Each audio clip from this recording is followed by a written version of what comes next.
for you. We want to put some other form of attraction in these baits. We want to put some sound to them, you know, a bit of a rattle. You could put your glass rattles in there.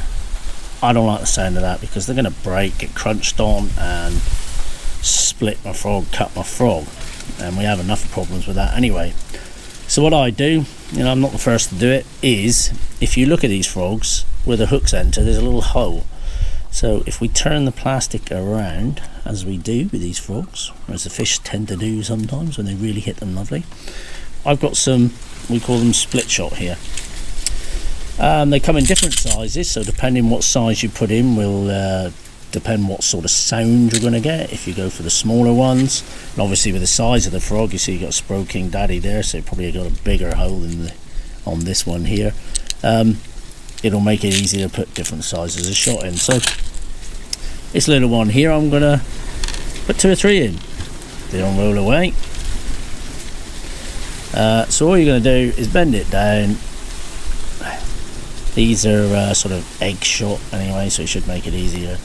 And it's a bit fiddly, but push them all in the hole and inside the frog. You see I've done one there. They won't come out. It's a bit like a lobster going in a pot. Once it's in, they can't come out. There goes another. This is quite easy actually.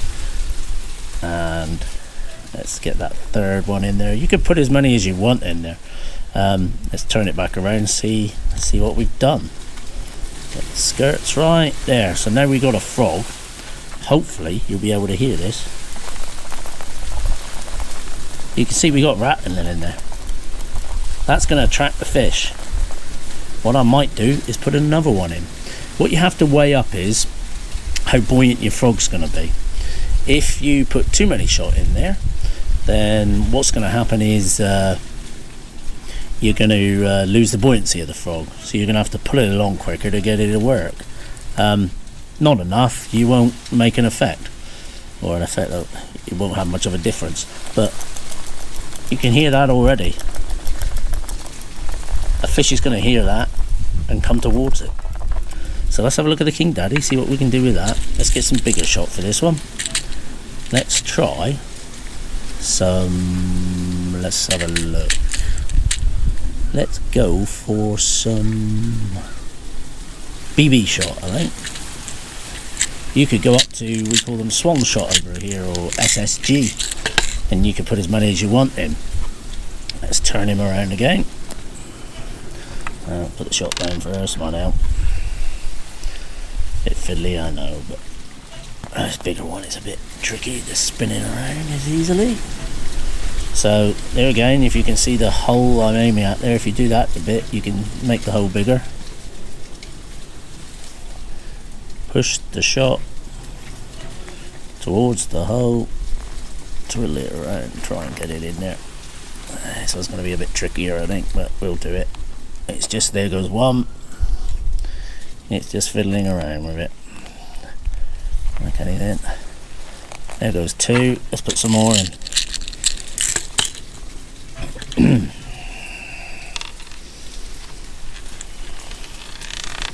Yeah, lost one. We'll go for 3 for the minute. You could put bigger shot than this in, but once you get the knack of it, it's quite easy to do. Sort your skirts out. Hopefully you saw that come out nicely on camera. Now you can hear that, and as you'll, and obviously the more shot you put in, the further it will sink in the water. This would take quite a bit of shot before that happens. But another thing to consider is if you're chucking this on top of mats, which is where I tend to use this sort of, I call it crest, so it's lots and lots of small pieces, little petals of weed. It sits in that and depresses the mat of whatever weed you have, so the fish from below will see more of the bottom of the frog, the base of the frog. Helps them spot it, makes a bigger hole in the weed or track in the weed as you're bringing it back.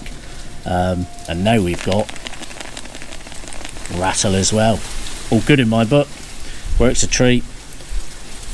Much better with it shot in than with not, I would say. So there's another little trick for you, all helping with the attraction. Colour. We were talking about colour on the other vids.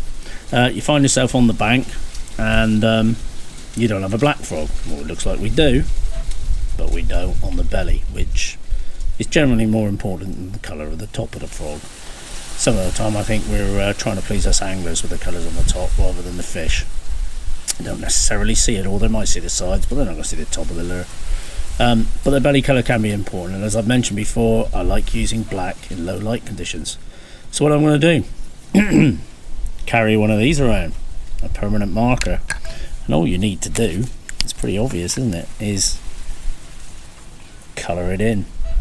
Now American anglers do this, probably some British anglers too, with their braid as well, to break up the line of their braid.